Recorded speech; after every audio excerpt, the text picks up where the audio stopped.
ఈ జ్యోతిష్య విభాగంలోకి వచ్చేసరికి గురువు అందరికీ శివుడే అని ఒక పచ్చాబద్ధాన్ని బాగా ప్రచారం చేశారు.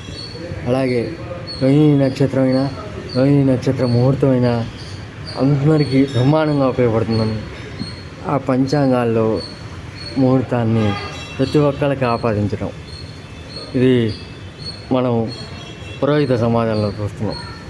కానీ ఇది ఒక పెద్ద అవాస్తవం. ఒక విధంగా చెప్పాలంటే ఏదైతే గురుపాలిత గ్రహాలు ఉన్నాయో వాటికి మాత్రమే గురువు లగ్నంలో ఉంటే శుభుడు, అప్పుడే ఆయన అన్ని దోషాలు పరిహరిస్తాడు.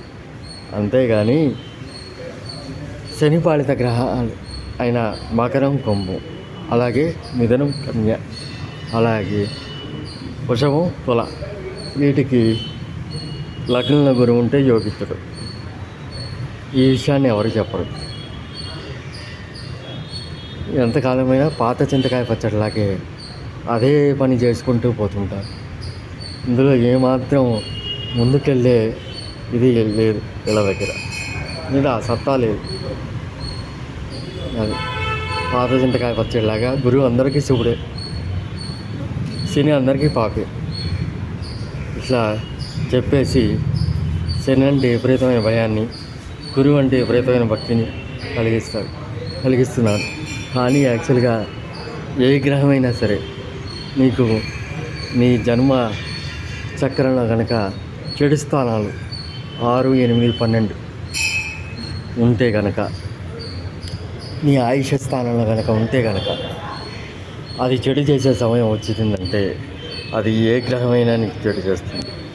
అంతేగాని ఒక్క శనేశ్వరుడే చెడు చేస్తాడు, మిగతా వాళ్ళంతా మంచి చేస్తాడు అనేది అతిపెద్ద అవాస్తవం. ఇది గ్రహించాలని కోరుతున్నాను. అలాగే రోహిణి నక్షత్ర ముహూర్తం కూడా అట్లాంటిది. తారాబలాన్ని పట్టుకొని ముహూర్తం పెడితే అది యోగిస్తాను అనుకుంటే అది పెద్ద పొరపాటు.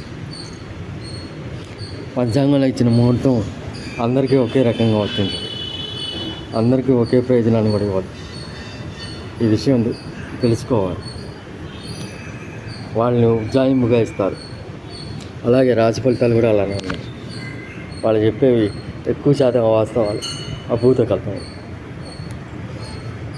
నిజానికి చెప్పాలంటే జన్మ చక్రంలో, జన్మ రాశిలో, లగ్నంలో కానీ గురువు ఉంటే ఆయన బలమైన స్థానంలో మన జాతక చక్రంలో బలంగా లేకపోతే ఆయన ఇచ్చే చెడు ఫలితాలు, ఆర్థిక నష్టాలు, ఆరోగ్య భంగాలు ఇంకా శని కూడా ఇవ్వలేదు, అంత బలంగా ఇవ్వగలదు.